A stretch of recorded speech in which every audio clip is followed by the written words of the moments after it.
Welcome to Global Dispatches, a podcast about foreign policy and world affairs. I'm your host, Mark Leon Goldberg, editor of UN Dispatch. And in this show, we discuss topical global issues, have conversations with foreign affairs thought leaders and newsmakers, and give you the context you need to understand the world today. Go to globaldispatchespodcast.com to learn more. And now on with the show. State Department spokesperson Heather Nauert is Donald Trump's nominee to serve as the next United States ambassador to the United Nations. If confirmed, she will replace, of course, Nikki Haley, who served in that role for nearly 2 years. Heather Nauert is a former journalist and Fox News personality before she joined the State Department in April 2017. And as the State Department spokesperson, Heather Nauert has held regular briefings with the State Department press corps, so I thought it would be a good idea today to invite a veteran member of that press corps on the show. On the line with me is reporter Matt Lee of the Associated Press. Matt Lee is a journalist who has covered the State Department for nearly 20 years and has seen many State Department spokespeople come and go. And in this conversation, we discuss what distinguished Heather Nauert from her predecessors and what her performance as State Department spokesperson might suggest about how she would approach the job of UN ambassador. We also discuss the implications of a decision by the White House to downgrade the position of UN ambassador from a cabinet-level position, which it was during Nikki Haley's tenure. The UN ambassador will no longer serve on the National Security Council, and we discuss what that means in terms of foreign policy decision-making. Heather Nauert does not share a similar background to any UN ambassador in recent history, nor is she someone with a long history in the broader foreign policy community, so I found this conversation with Matt Lee rather enlightening. Among other things, he discusses the kinds of issues that she sought to emphasize as spokesperson and put her own personal stamp on. A quick note before we begin. As always, big thank you to everyone who is a premium subscriber to the show. You make the show possible, so thank you, thank you, thank you. If you want to become a premium subscriber, just go to globaldispatchespodcast.com and click on the support the show link, or click on the link in the description field of this podcast in iTunes or wherever you listen to the show. And as always, feel free to send me an email if you have suggestions of people I should interview or topics I should cover. I love hearing from you, so keep sending me your suggestions. And now here is my conversation with Matt Lee of the Associated Press. How long have you been covering the State Department? Because you've been there as long as I can remember. Yeah, I've been doing this a long time. I started covering state for the French news agency AFP in 1999, back when Madeleine Albright, another former UN ambassador, was the Secretary of State. And with the exception of 2 years from 2005 to 2007, when I was based in Nairobi, I have covered the State Department the whole time since then. Have you kept track of the number of official State Department spokespeople with whom your tenure has overlapped? Oh, my. It is probably on the order of 7 or so. The first one was Jamie Rubin. People may remember him. That was under Albright. From Jamie, we went to Richard Boucher, a longtime career spokesperson. And then there have been just, a succession since, under, from Jen Psaki to John Kirby and under John Kerry, under Sean McCormick, under Secretary Rice. So many. A while. So yes. How does Heather Nauert compare to those?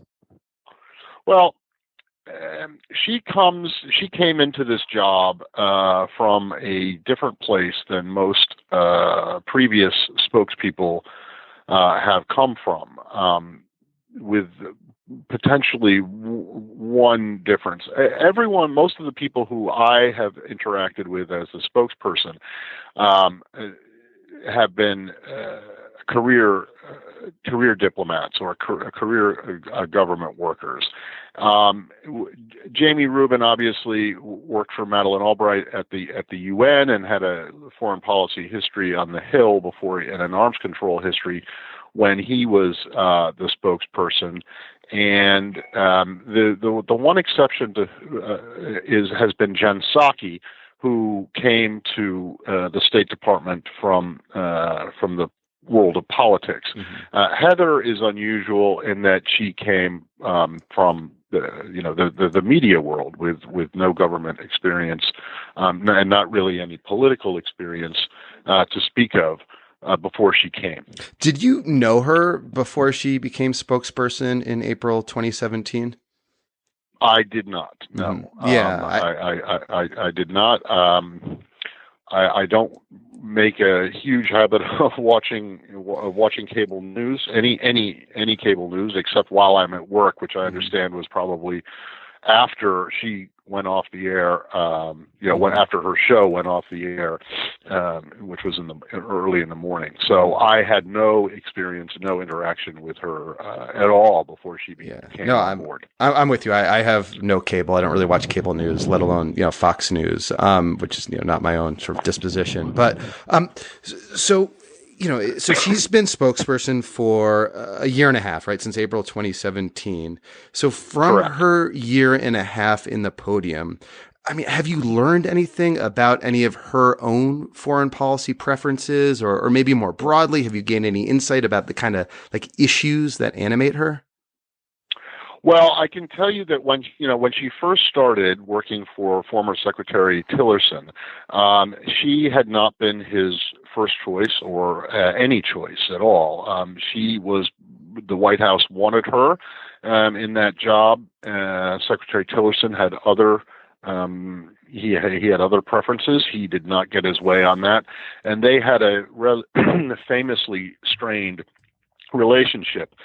To the point where to try to make a mark or get some kind of traction in the building, she decided to take on some relatively significant issues and make them her own. The plight of the Rohingya in Myanmar and the refugees across the border in Bangladesh was one. She became very interested in Syria and the White Helmets, the work of the White Helmets. So she ended up doing these things on her own. She traveled out to Bangladesh and to Myanmar to look into the Rohingya. She had planned a trip to Syria at one point that ended up getting canceled. She was actually in Israel down on the border with Gaza when news broke that Secretary Tillerson had been fired by the president over Twitter. So she, having been kind of shut out from the seventh floor, which is where where Mahogany Row, the Secretary of State and all his very top assistants are, having been shut out of that under Secretary Tillerson, she tried to make her own, tried to find her own place, as it were, and she became very involved in that. She was involved in some LGBT issues. She was also, pushing hard for women's rights, children's rights. But those were the things that it became clear going to the briefings that she had, although the briefings have been sharply curtailed. But those were the issues that interested her and that she seemed to get most impassioned about. Well, that's instructive. I think because these are obviously all issues that are very much under kind of the UN rubric and definitely in the UN wheelhouse. Sure. On the Rohingya issue in particular, so how did her sort of championing of that issue as the spokesperson for the State Department manifest itself? So you said she actually made a trip to the border region in Bangladesh? Yes, she did, and she was also. And she was the person going. It wasn't like she wasn't accompanying a senior. No. She was with. She was not with Tillerson, although she flew separately than Tillerson did to Naypyidaw, but she flew with someone from USAID. I don't think you could say that she was the lead. She wasn't the head of the delegation, but she was certainly there and certainly took an interest and has certainly. and has certainly spoken with great passion and apparent empathy for the plight of these people. So I think that she has, by necessity at that point, that was kind of early on, like the summer of 2017. In order to, feel like she was actually doing something, because she was shut out of the the seventh floor and Secretary Tillerson's inner circle, that she kind of took these things on herself. She was also, one other thing I might mention is that there was a time back in 2017 when the administration was being, and in particular the White House, was being very heavily criticized for not going hard on Russia and not pushing the Russia issue in terms of what was going on in Crimea and the Donbass and eastern Ukraine in general. And I think as a function of being part of the State Department, where Russia's activities in Ukraine have attracted great attention and very great concern, she was notably, along with Ambassador Haley, very tough from the podium in public on Russia. So there is kind of, and through it all remained a favorite of the White House. So maybe she does have those kind of political skills that Haley sort of famously demonstrated in her ability to sort of place both sides of that game. Well, I don't want to give too much credit, because as the spokesperson, she was reading the lines, what is called guidance from the European the Bureau of European and Eurasian Affairs on this. But she definitely rejected Russian claims, numerous claims over and over about what they were doing in Crimea and eastern Ukraine, and also Russian claims about the white helmets in their activities in Syria. So she was very critical of that, and certainly didn't show any compunction, or didn't at least appear to be reluctant at all to do this, even while the White House was being criticized for not being tough enough. So has she revealed any sort of like disposition towards the UN one way or another? Like what do you know about how she feels about the UN and how she interacts with the UN? That's a difficult question for me to answer, because oftentimes, and I think that this is probably a natural or would be expected for someone in her position as the spokeswoman for the State Department, when the ambassador to the United Nations is a member of the cabinet, she would defer to the U.S. UN, the U.S. mission to the United Nations, when asked questions about the UN and its operations. So is it like kind of hard to say like whether or not she's like kind of falls more under like the Bolton rubric or more under like the, I don't know, Zalmay Khalilzad line of thinking? There's no way. Well, one way or the other.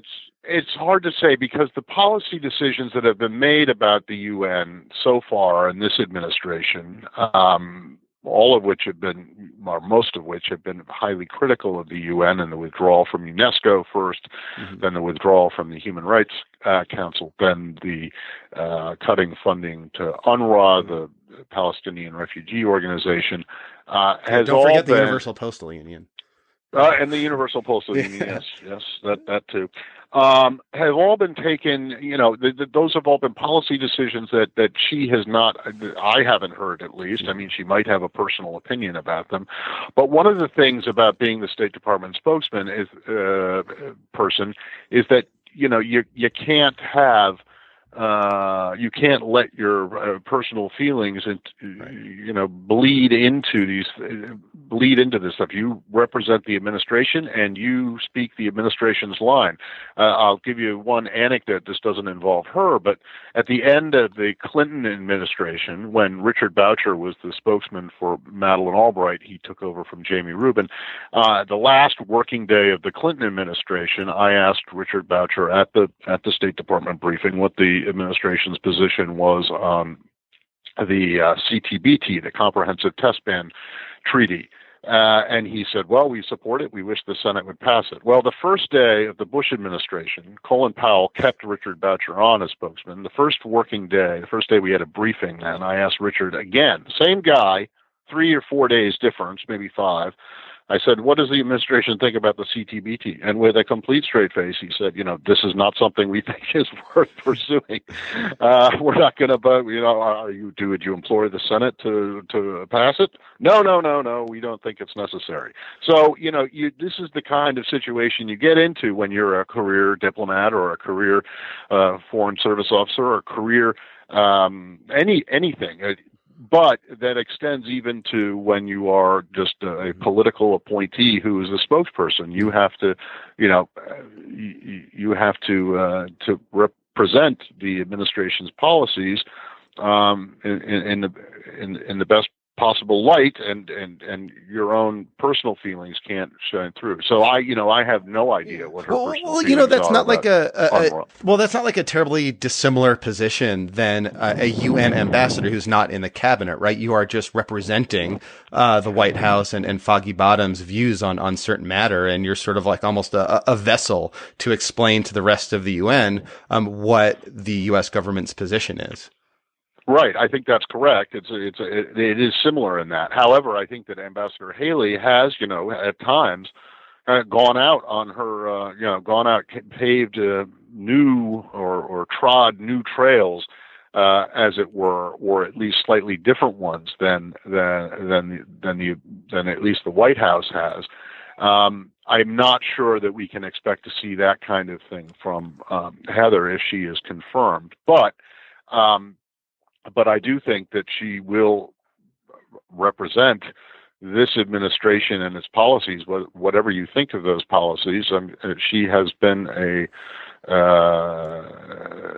relatively effective communicator for them, at least as in terms of describing what they are. When it gets to holding her feet to the fire on some of these issues, she likes to defer to the policy people, but now as ambassador, presumably, even if she's not in even if she's not in the cabinet, one presumes that she will have some input into policy. Well, that's sort of one of my kind of overarching questions.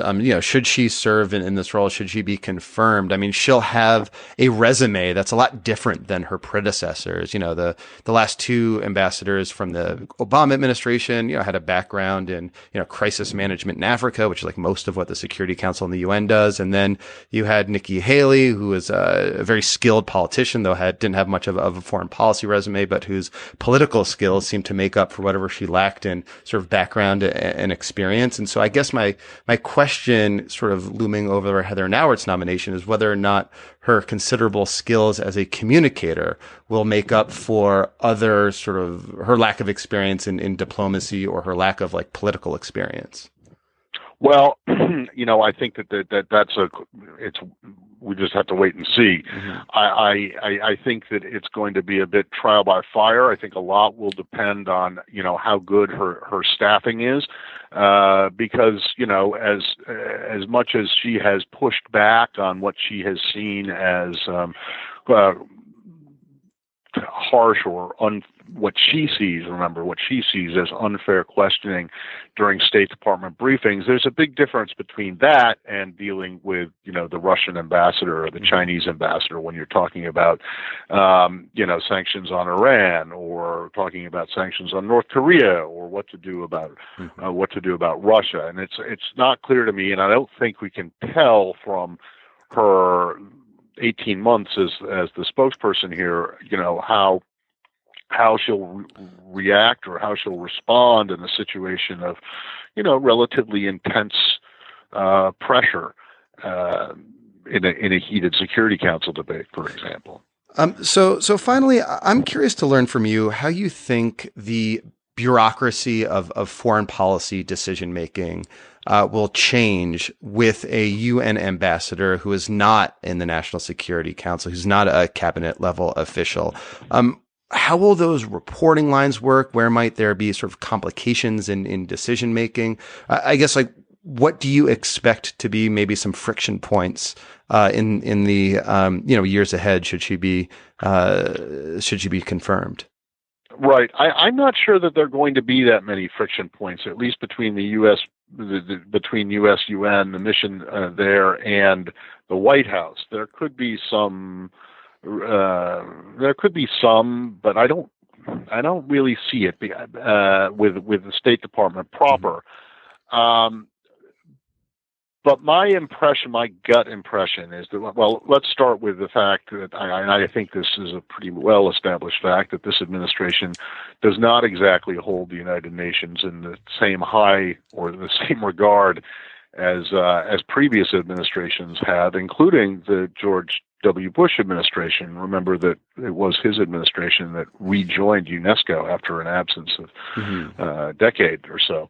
So anyway, and what is also clear is that the National Security Advisor, John Bolton, who is a former ambassador to the United Nations himself, although he was never confirmed by the Senate,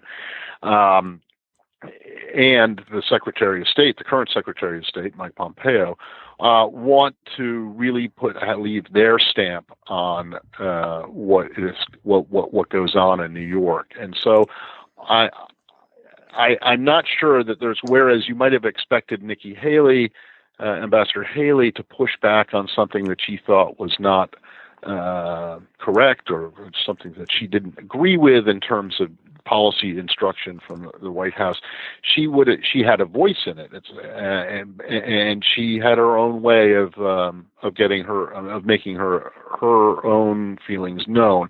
I don't think that there's going to be a lot of disagreement between Heather Nauert, if she is confirmed, and the White House. I think that she will. She'll do an able job of representing this administration, but I don't expect that there's going to be a lot of friction there. Your description there kind of reminds me of an anecdote I reported on maybe in like 2005 when Bolton was UN ambassador, when, he would start acting, particularly petulant, because he wasn't a cabinet level official. Kofi Annan would just call up Condoleezza Rice and sort of rein and get, and have Rice rein Bolton in on certain things. And that I think happens sort of not infrequently. But, it doesn't, it sounds like the reporting lines though will be, Nauert to Pompeo, in terms of how sort of, decisions get made. I would. Yeah. Yes, I think so. Or her to Bolton. Let's just say I'm not sure that Secretary General Guterres will have as easy a time as getting John Bolton on the phone as Kofi Annan had with getting Condi Rice on the phone. Yes. So I think there's that as well. Well, good. Anything else? Any sort of parting thoughts? Anything else we should know as we sort of, watch Heather Nauert during her confirmation hearings, which I think are now scheduled sometime early January. I'm not. I have not seen yet a time for her hearings. Certainly, they will be interesting. I think that there is great concern from the Democratic side, and not just a little kind of derision from some of these senators. And I think that it'll be interesting to see how she responds to questions, critical questions from people like Senator Menendez. And others, question